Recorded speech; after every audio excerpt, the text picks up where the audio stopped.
One of the main points of issue amongst Dragon Ball Super fans has been the lack of a central antagonist in the series thus far.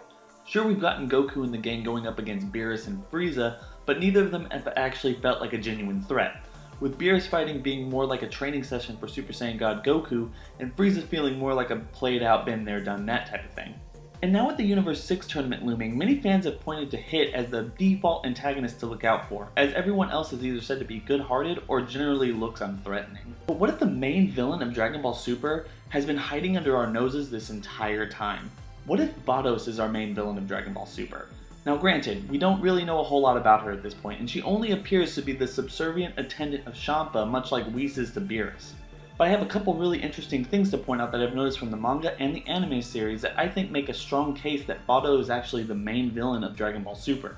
For starters, in Chapter 3 of the Toyotaro manga, we see Vados alerting Champa that the Supreme Kais are watching them. And while it's worth mentioning that Champa tells her to keep her eye out for people who are watching them, it appears that Vados was keeping her eye out for people regardless. Also, she allows Champa to be fooled by the Kais about not hearing about the Dragon Balls. Even though we've seen Whis be able to hear somebody through time and space, she even gives the Kais a knowing smile when leaving with Champa. Later on in Chapter 6, we saw that it's Vados who intentionally egged on Beerus and Champa to have their first fight and nearly destroyed both Universe 6 and 7, and she even laughs about it. In the end, it's Whis who forces him and Vados to step in and stop the fight. You know, I do find this very curious.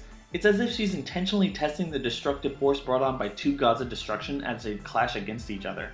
This isn't even to mention that most of the artwork with Vados up to this point is with her signature frown. And if we take that into the anime, I find it very strange that Vados only seems happy when Champa forces her to blow up the planet in episode 18. And she even snaps at Champa when he reveals his possession of the Super Dragon Balls. I don't know about you, but after seeing that, I find it really hard to believe that Whis would be as quick to correct Beerus in that same situation. Furthermore, her apprehension to the way that Champa's using the Super Dragon Ball brings into question exactly why Champa has spent decades looking for them in the first place. He clearly didn't have much big plans for them if he was willing to give them away so easily. What if Vados was the one who had bigger plans for them all this time, and she's simply been manipulating Champa in order to find them? Clearly, for whatever reason, Whis and Vados will not or cannot abandon their respective gods of destruction for any stretch of time. So wouldn't she need to convince him to look for the Super Dragon Balls if she was going to find them at all? Lastly, we need to remember that Universe 6 and 7 are said to be mirror images of each other, where the Saiyan and Frieza races in Universe 7 are bad, but they're good in Universe 6.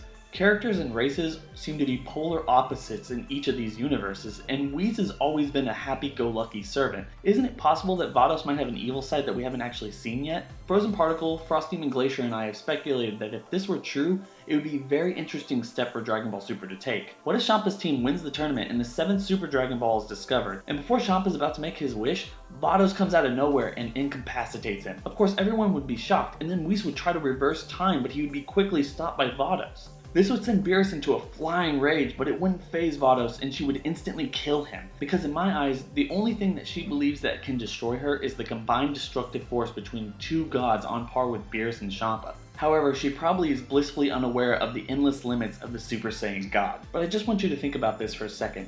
Beerus has quickly become one of the most popular Dragon Ball characters in the series' history. How emotionally devastating would that potentially be for the audience? It would raise the stakes to a critical level like the series has never seen and force our characters to adapt to near impossible situations. In my eyes, this situation would potentially redeem the entire series as we work towards an epic conclusion of the Champa arc, in which we have full range to explore places like Planet Salad or the Universe 6 Namekians. Of course, this probably isn't what the series is planning. Toriyama just isn't that type of writer. But we must remember that he has potentially been pondering this series over for the last 3 years without actually writing it all out. Because of that, anything is actually possible. Anyway, tell me what you think about my crazy theory. Is this something you'd like to see in Dragon Ball Super? Don't forget to rate, comment, and subscribe, and have a nice day, everybody.